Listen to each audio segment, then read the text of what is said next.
Hey guys, Happy New Year. It's Kara here, and I am back with a variation of one of my favorite recipes from 2014, which was my high protein cheesecake recipe. So if you haven't checked that one out, I suggest you do.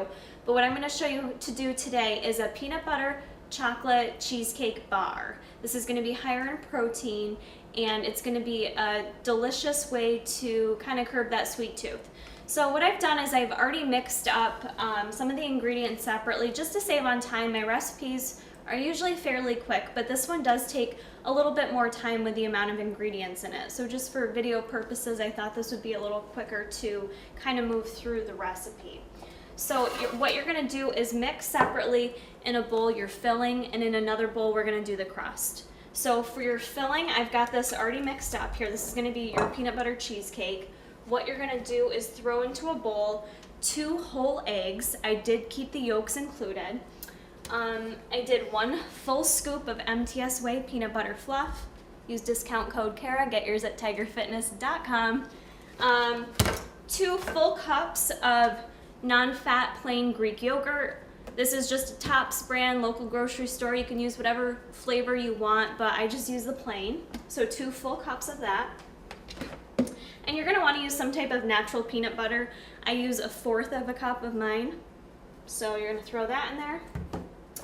And I also use this baking and pancake mix. This is a gluten-free mix. I use 1 tablespoon of that. What it does is it just kind of helps thicken up our cheesecake filling. If you notice for this recipe that's cheesecake, I'm not using any cream cheese. So adding this 1 tablespoon does help thicken it up. If you don't have a gluten-free baking pancake mix, you could just use a tablespoon of flour, and that would work as a good substitution. So lastly, you're gonna whisk that all together, and I ended up adding in I think about a 1/2 cup of Splenda. What I would suggest doing is just add it in slowly, depending on how sweet you like things. You guys know I like it sweet, but I still added it in just a little bit at a time and kind of taste tested it to see if it was where I liked it. So that's everything I needed to make the inside of our cheesecake filling. And all you do is whisk it all up and you're good to go. Now for the crust, what we're going to use for the crust, I've got that all mixed up as well. 1 full scoop of chocolate MTS Whey. That's going to give it that chocolatey flavor and help make this product a little higher in protein. I'm using the Hershey's Cocoa Special Dark. You could use regular, whatever you want. I use 1/4 a cup of this. And again, you're just throwing that all into a bowl. I'm using the Bob's Red Mill almond meal flour.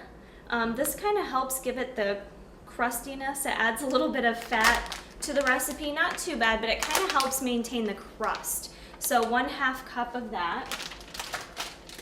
Added 3 tablespoons of ground flax meal. Make sure you use the ground. You don't want to use whole seeds for this. And then for a fat to kind of hold it together, I used about 3 tablespoons of coconut oil. You could use butter or whatever else you have on hand, but you're going to need something to kind of give it that stickiness to hold it together. And next, for a sweetener in your crust, I added a couple tablespoons of Splenda to this. You could also use some type of liquid drop if you have this on hand. The liquid drop would be nice because it kind of, again, will help the crust stick together a little bit more. So depending on what you have on hand, if you don't have a liquid, that's fine. So what you're going to do is preheat your oven to 300 degrees. Spray an 8x8 pan.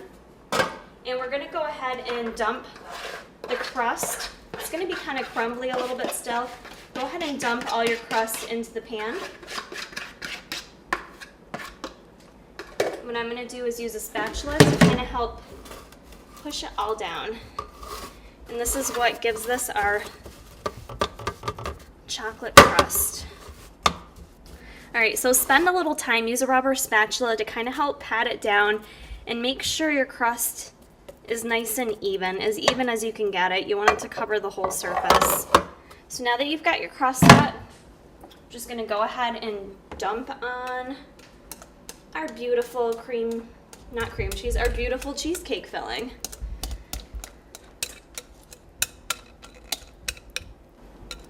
Alright, so So once you've got your cheesecake spread nice and evenly over your crust, we're gonna go ahead and put that into our oven that's set at 300 degrees. You're gonna bake these for about 45 to 50 minutes. You wanna make sure the middle is cooked all the way through, and then you're gonna wanna chill it for a couple hours. So we will see when these guys are all done. Hey guys, so the peanut butter chocolate cheesecake bars took about 45 minutes in the oven and they were good to go. I let them chill in the fridge for an hour and they were ready to be cut. So I cut them into 12 bars. You can see I cut out the middle piece because that's my favorite. I'm not into those corner pieces, so I cut out the middle piece. You guys could do several different types of toppings on here if you want. I drizzled a little bit of chocolate onto mine. You could drizzle some chocolate all over the whole thing. You could even do Walden Farms chocolate if you're watching your calories. Or you could add some chopped nuts or whatever you want on top to kind of add to the presentation. But very simple, delicious looking little bar here. So I'm gonna go have a little bite.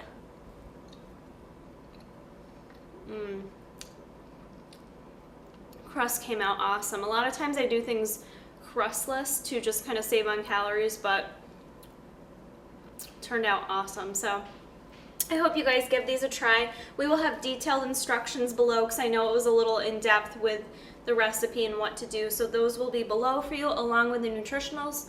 Hope you give it a try and keep checking back.